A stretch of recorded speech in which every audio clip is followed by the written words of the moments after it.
They say blacker the berry, the sweeter the juice.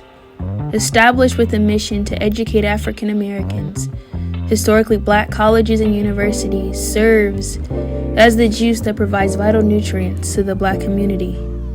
Considered a second choice, these institutions are incubators that cultivate success. It's a culture, a lifestyle, an experience like no other. From the majorettes, marching band, homecoming, and Divine Nine, HBCUs birth poised leaders of tomorrow. Now let's take a ride into the HBCU experience.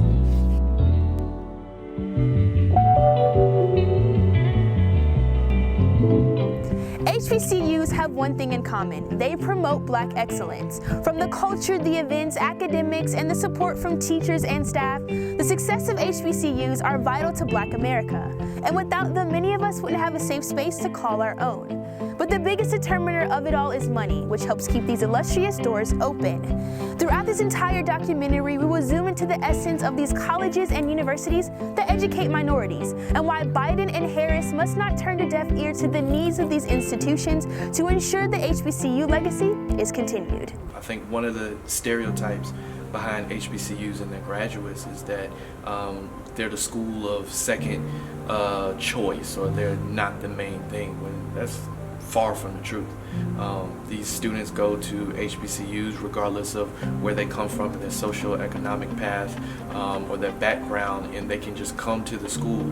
The school can shape and mold them into excellent leaders, and they can go on and take on the world after graduation. A lot of times these are the institutions that will accept and educate some of the best and brightest of our communities. And we haven't even talked about the cultural experience of being able to be around other African Americans in this quest to have an insatiable desire to learn as much as possible, which is very valuable. And so being in that environment with other Black folk at an HBCU it's just, it's hard to put into words. And so long as we have the kind of cultural makeup that we have in this country, HBCUs are going to be necessary to the success of so many young people. Historically Black colleges and universities, better known as HBCUs, like Howard and Fisk University, were birthed due to the establishment of the Freedmen's Bureau. During the Reconstruction era, they were created to educate Blacks, because PWIs, or predominantly white institutions, such as Harvard and Princeton, closed its doors to people of color. Endured when the doors of higher education were closed to Black students. Endured when segregation and discrimination were the law of the land. Endured when few recognized the potential and capacity of young Black men and women to be leaders. Since 2019, compared to their counterparts, HBCU endowments are lagging by at least 70%. HBCUs get the shorter hand of the stick compared to PWIs in all cases. A lot of historically Black colleges and universities are in a deficit in two ways. One, in the sense of, they started with much less, and so whether you talk about just the beginning or even now, from the number of alumni, because we tend to be, much smaller, I think there's a deficit. So federal funding tends to be an equalizer or neutralizer in helping level the playing field. And you'll only have a few HBCUs that can make it. Howard, Hampton, Morehouse, Spelman, FAM, maybe Clark.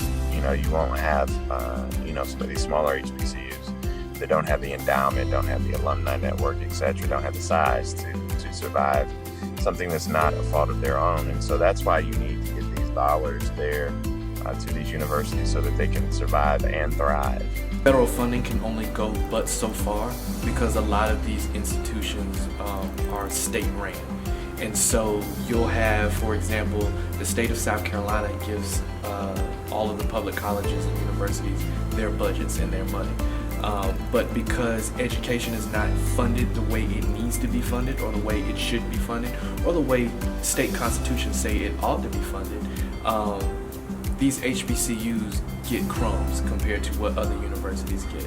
Though the Trump administration made an attempt to federally fund HBCUs, there are other solutions to ensure funding is received. somebody who believes that you can't have a race-neutral policy proposal to fix race-specific problems. The chronic underfunding of HBCUs are a race-specific problem, so we need race-specific solutions. So what Joe and I are also going to do is we have put aside $70 billion with a B, as in basketball, to go to our HBCUs. I went to an HBCU. I would not let HBCUs get crumbs. So when our HBCUs thrive, so do our communities. So I think it's going to take not just a federal approach, it's got to take a local approach as well. HBCUs can be fundamental to an African American's growth in today's society. So with the support of federal funding, HBCUs can continue to make an impact on young men and women of today. So to Biden and Harris, as you guys work together to make America a stronger nation, the real question is, will you work together to ensure the HBCU legacy is continued?